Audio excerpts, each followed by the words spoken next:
សួស្តីលោកគ្រូអ្នកគ្រូថ្ងៃនេះខ្ញុំនឹងធ្វើការចែកម្លែកតទៅជាមួយនឹង website មួយដែលយើងអាច download សៀវភៅដែលមានគំនូរយកមកផាត់ពណ៌បាននេះលើកទឹកចិត្តឲ្យលោកគ្រូអ្នកគ្រូស្រាវជ្រាវពីខ្លួនឯងអញ្ចឹងយើងចូលទៅក្នុង website របស់គ្នា website នេះគេឲ្យឈ្មោះថា Monkey Pen បាទ Monkey Pen ខ្ញុំបីតែប៉ុណ្្នឹងសិនមកបាទពេលដែលໄວហើយនឹងឃើញwebsite មួយដែលមានក្បាលស្វាពណ៌ខៀវបែបនេះបាទអញ្ចឹងយើងគ្រាន់តែចុចទៅលើវាមកបាទខ្ញុំចុចទៅលើ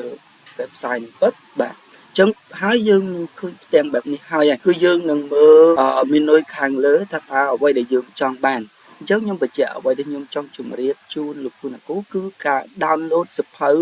រូបភាពដែលយើងអាចយកមកផាត់ពណ៌បានអញ្ចឹងយើងទៅរកពាក្យមួយដែលគេសរសេរថា free color book អញ្ចឹងយើងចូលពាក្យហ្នឹងទៅយើងចុចปั๊បបាទអញ្ចឹងនៅពេលដែលយើងចុចហើយ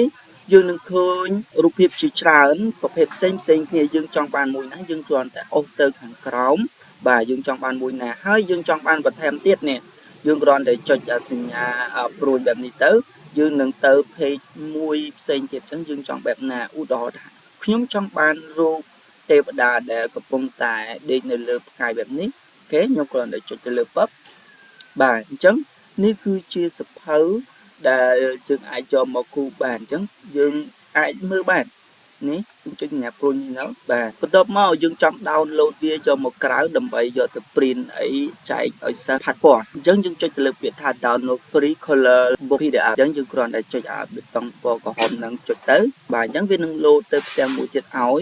បាទអញ្ចឹង load ទាំងនេះវានឹងបង្ហាញពីភាពជាច្រើនអញ្ចឹងថាតើយើង download មកអញ្ចឹងយើងងាកមកមើលផ្នែកខាងស្ដាំនេះមានសញ្ញាព្រួញចុះខាងក្រោម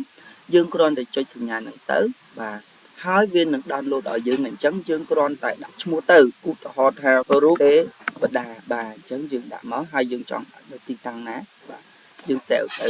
ប៉ុណ្ណឹងជាការស្រេចឥឡូវយើងចូលទៅមើលសៀវភៅដែលយើងទើប download អស់មិញទាំងអស់គ្នាអញ្ចឹងនេះគឺជាសៀវភៅដែលយើងបាន download មិញខ្ញុំដាក់ឈ្មោះថា